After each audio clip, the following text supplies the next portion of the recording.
Quel dialecte les humains parleraient-ils naturellement s'ils étaient privés de tout contact? Et quelle est la langue originelle de l'humanité? Autant de questions que se posait l'empereur Frédéric II au XIIIe siècle.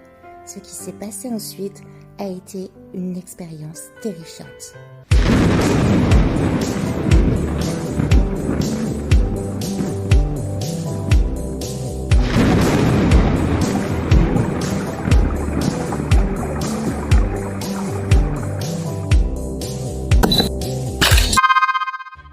Frédéric II, né en 1194 et mort en 1250, était un empereur du Saint-Empire romain germanique qui régnait sur une très grande région, comprenant l'Allemagne, l'Italie et même le royaume de Jérusalem. Il était très érudit et parlait jusqu'à 6 langues, certains prétendent 9, dont le latin, l'allemand, le grec et l'arabe. De plus, c'était un monarque très soucieux de l'éducation et des arts. C'est ainsi qu'à la fin de son règne, il lança plusieurs expériences dont l'une consistait à découvrir quelle était la langue originelle, la langue que pouvaient parler Adam et Ève dans le jardin d'Éden. Selon Frédéric II, pour connaître ce langage, nous devions nous tourner vers des êtres encore dépourvus de parole. Il indiqua donc naturellement que cette expérience devait se faire impérativement sur des nourrissons.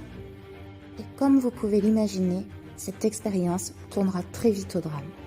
Ainsi, le moine franciscain Saint-Libène de Adam parlera de cet horrible test dans ces termes précis. Il fit des expériences pour connaître la langue et le parler qu'emploieraient en grandissant des enfants qui n'auraient parlé avec personne. Pour ce faire, il ordonna à des nourrices de donner du lait à des enfants en les nourrissant au sein, de les baigner, de les nettoyer, mais en aucun cas de les cajoler ni de leur parler. Il voulait savoir en effet s'ils parleraient en hébreu, langue primitive, ou en grec, ou en latin, ou bien en arabe, ou dans une langue des parents qui les avaient procréés. Mais il œuvrait en vain, parce que les enfants ou bébés mouraient tous. Ils ne pouvaient vivre en effet privés des battements de mains, des gestes, de la gaieté, des cajoleries de leurs nourrices.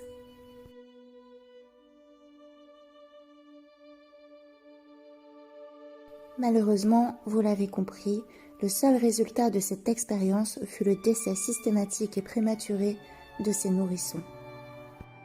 À savoir que durant cette terrible expérience médiévale, aucun bébé n'aura prononcé la moindre parole avant de mourir. Avant de vous quitter et de vous laisser le choix d'approfondir ou non le sujet, je voulais vous faire part d'une chose qui m'a fait quand même bondir. C'est que Frédéric II de Prusse a été décrit comme un despote éclairé car il est parvenu à faire de la Prusse un État puissant et redouté.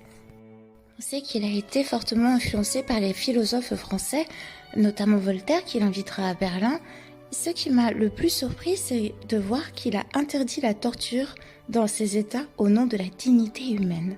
C'était une idée maîtresse des Lumières. Alors vous en pensez quoi? En tout cas, si cette vidéo vous a plu, je vous remercie de me soutenir. N'hésitez pas à liker, partager, vous abonner et je vous dis à bientôt.